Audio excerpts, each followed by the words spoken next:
अगर आप लोगों ने बीएड किया है या फिर डीएलएड किया है तो आप लोगों का एक ड्रीम होगा कि आप लोग आने वाले टाइम में एक गवर्नमेंट टीचर बने।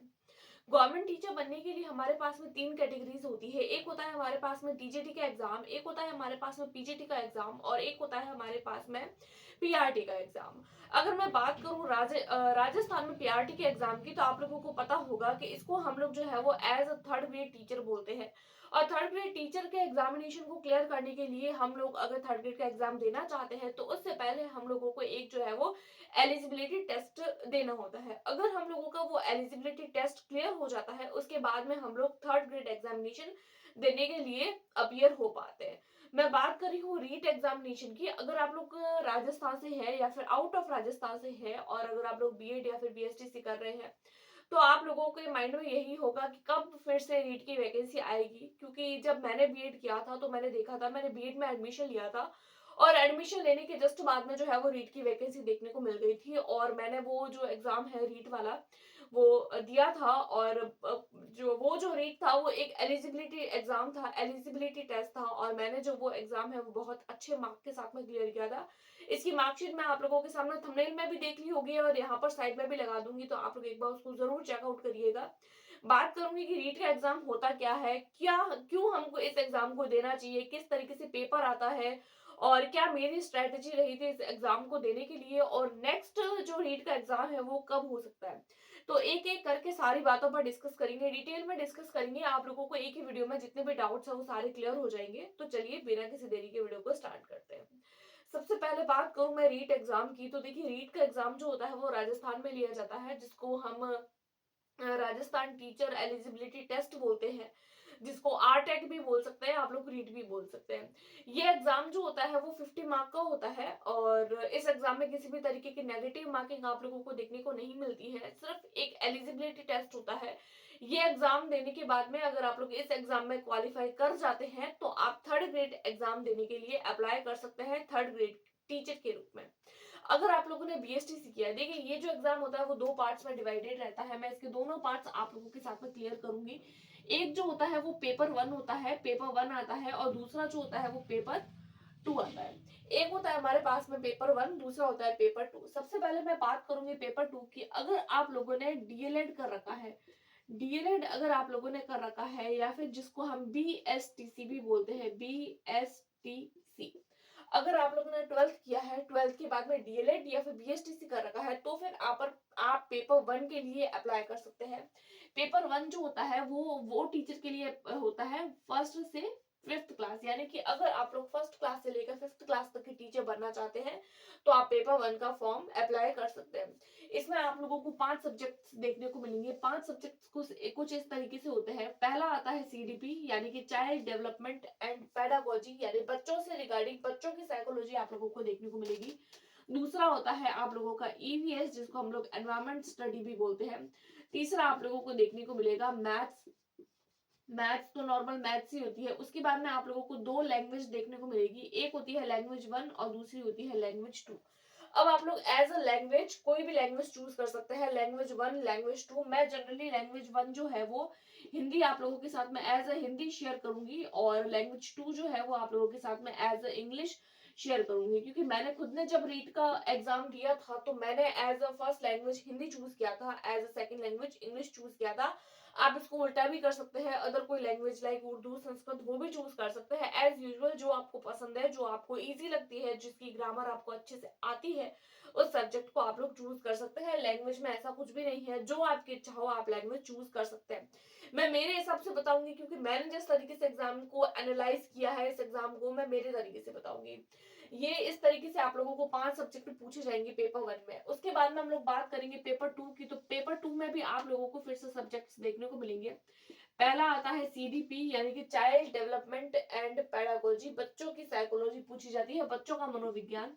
दूसरा सब्जेक्ट आप लोगों को देखने को मिलेगा साइंस और मैथ्स, यानी कि अगर आप लोगों ने बीएससी कर रखा है और बीएससी के साथ में अगर आप लोगों ने बीएड किया है तो आप लोगों को साइंस मैथ्स वाला पेपर सॉल्व करना है। अगर आप लोगों ने बीकॉम या फिर बीए किया है तो आप लोगों को एसएसटी वाला पेपर सॉल्व करना है। मेरा जो एग्जाम था वो साइंस मैथ्स था, क्योंकि मैंने बीएससी किया है, बीएससी बीएड किया है, तो मेरे पास में जो है वो साइंस मैथ्स का एग्जामिनेशन, उसके रिगार्डिंग जितनी भी जानकारी होगी मैं आप लोगों को देने वाली हूँ। अगला आता है इस तरीके से, देखिए एक सीडीपी सब्जेक्ट हो गया, एक साइंस हो गया, एक मैथ्स हो गया, तो ये 3 सब्जेक्ट ये हो गए। और अगेन से लैंग्वेज 1 एंड लैंग्वेज 2, इसको आप फिर से जो है वो हिंदी और इंग्लिश या फिर इंग्लिश हिंदी कोई भी ले सकते हैं। मैं यहाँ पे फर्स्ट लैंग्वेज हिंदी ले रही हूँ और सेकंड लैंग्वेज जो है वो अगेन से मैं आप लोगों के साथ में इंग्लिश ले रही हूँ। आप लोग अगर आप लोगों ने जो है वो बीएड किया है तो आप पेपर 1 और पेपर 2 दोनों के लिए अप्लाई कर सकते हैं, लेकिन मैंने जो है वो सिर्फ पेपर 2 के लिए अप्लाई किया था, क्योंकि मैंने भी बीएड किया है तो मैंने सिर्फ पेपर 2 के लिए अप्लाई किया था, क्योंकि आने वाले टाइम में जो हो सकता है बीएड वालों को पेपर 1 से निकाल दिया जाए, यानी अलग कर दिया जाए सिर्फ बीएसटीसी वालों को। और कहीं ना कहीं ये बात सच भी है कि बीएसटीसी वालों को ही पेपर 1 में शामिल किया जाता है।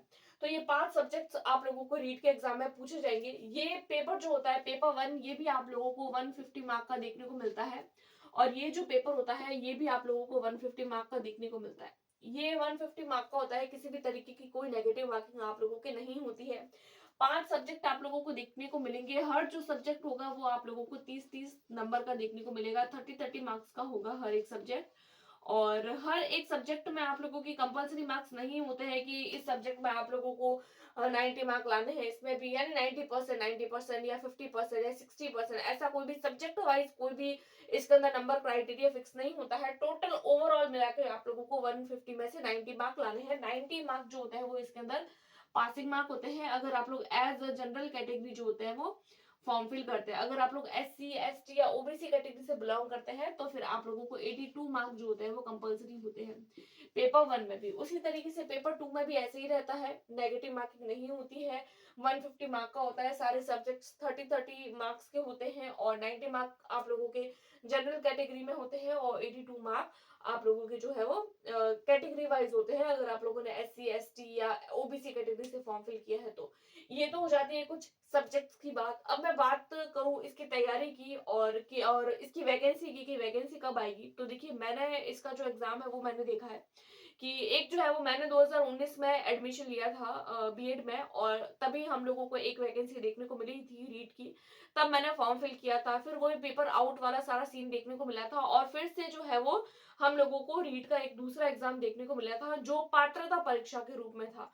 उससे पहले का जो एग्जाम था वो सीधी जो नौकरी थी, यानी कि आप लोग एक पेपर देते हैं और आप लोगों को डायरेक्ट जॉब मिल जाती है। लेकिन जो सेकंड वाला पेपर हुआ था आउट होने के बाद में, उस पेपर में आप लोगों को देखने को मिलेगा, एक आप लोगों को एलिजिबिलिटी टेस्ट देना होगा, उसके बाद में आप लोगों के मेन 3rd ग्रेड का पेपर होता है।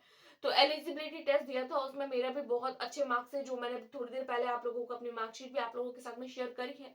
तो अच्छे मार्क्स से क्लियर हुआ था। तो मैंने किस तरीके से प्रिपरेशन करी थी, तो ज्यादा टाइम हम लोगों को नहीं चाहिए होता है इस एग्जाम के लिए कि हम लोगों को बहुत ज्यादा डेप्थ में पढ़ना पड़ता है या फिर हम लोगों को बहुत ज्यादा गहराई में पढ़ना पड़ता है। लेकिन हम लोगों को इस एग्जाम के लिए सिर्फ कुछ बातें हैं, कुछ ऐसी चीजें हैं उनको ध्यान में रखना होगा, लाइक एनसीईआरटी पढ़ना, क्वेश्चन प्रैक्टिस करना, सीडीपी सब्जेक्ट पे ज्यादा फोकस करना, और आगे ये सब्जेक्ट्स जो होते हैं वो किस तरीके से डिवाइडेड रहते हैं वो भी मैं आप लोगों के साथ में शेयर करूंगी।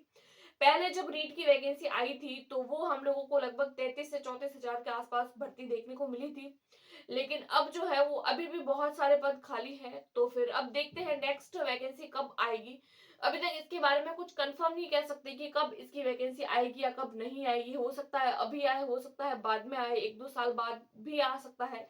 लेकिन आप लोग जो है वो मेंटली अभी से अपने माइंड में इस बात को श्योर होके रहिए कि हाँ वैकेंसी तो आएगी, क्योंकि 3rd ग्रेड की वैकेंसी आएगी तो इससे पहले आप लोगों को अपना रीट जो क्वालिफाइंग नेचर का पेपर है वो तो क्वालिफाई करना ही होगा, क्योंकि अगर वो ही क्वालिफाई नहीं होगा तो आप 3rd ग्रेड के लिए एलिजिबल नहीं है। तो सबसे पहले तो आप लोगों को फोकस करना होगा आप लोगों की रीट एग्जामिनेशन पर, जिसका नोटिफिकेशन आप लोगों को देखने को मिलेगा। और अगर अभी नहीं देखने को मिल रहा है, अभी तक इसके बारे में अगर कंफर्म न्यूज नहीं है, फिर भी आप लोगों को प्रिपरेशन करनी स्टार्ट कर देनी चाहिए। बात करूं प्रिपरेशन की, तो प्रिपरेशन मैंने किस तरीके से करी थी अपने एग्जाम के टाइम पे, या मैंने जब करा था, तो देखिए मैंने दिया था पेपर 2। पेपर 2 किस लिए होता है, पेपर 2 होता है 6th to 8th क्लास के लिए, यानी कि अगर आप लोग 6th क्लास के लिए 6th 7th 8th क्लास के अगर आप लोग क्लास टीचर या फिर टीचर बनना चाहते हैं 3rd ग्रेड के रूप में, तो फिर आप लोगों को पेपर सेकंड देना होता है। पेपर अब 6 से 8 तक है, तो ऑब्वियसली आप लोगों को सारे सब्जेक्ट्स जो होते हैं वो आप लोगों को 6 और 8 की क्लास 6 7 8 की क्लास से ही पढ़ना पड़ता है। थोड़ा बहुत जो है आप लोग 9th-10th की क्लास से ले सकते हैं, राइट। अब मैं बात करूँ सबसे पहले साइंस और मैथ सब्जेक्ट की, तो देखिए साइंस और मैथ सब्जेक्ट जो है वो मैंने इसके लिए क्या किया था, मैंने जो है वो एनसीईआरटी की 6, 7, 8 की किताबें उठाई थी, उसको जो है वो क्वेश्चन प्रैक्टिस करी थी और अपने नोट्स खुद से बनाए थे।